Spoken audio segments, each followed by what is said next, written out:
पुणे बेंगलोर महामार्गावरती कराड मध्ये जो ब्रिज उभारण्यात येत आहे तो ब्रिज कधी खुला होणार ही प्रतीक्षा कराडकरांना आहे।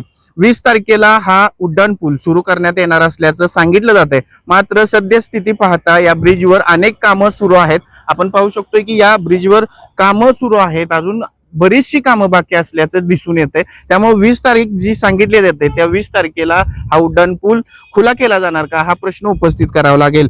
उदयनराजे भोसले, अतुल भोसले, मनोज घोरपडे यांनी नुकतीच या उड्डाण पुलावरती येऊन पाहणी केलेली आहे आणि ही पाहणी करत असताना संबंधित कंपनीशी बातचीत करून हा ब्रिज लवकरात लवकर वाहतुकीसाठी खुला करावा अशा सूचना देखील दिलेल्या आहेत। मात्र जरी या सूचना दिलेल्या असल्या तरी या सद्यस्थिती या ब्रिज वरती सुरू असलेल्या कामांचं चित्र पाहिलं तर हा ब्रिज 20 तारखेला खुला होईल का ही शंका उपस्थित करावी लागेल।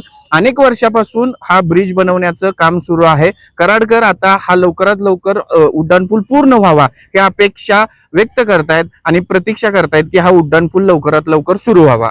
सागरकरी सह Abhay Kumar Deshmukh, the best thing team, Karad.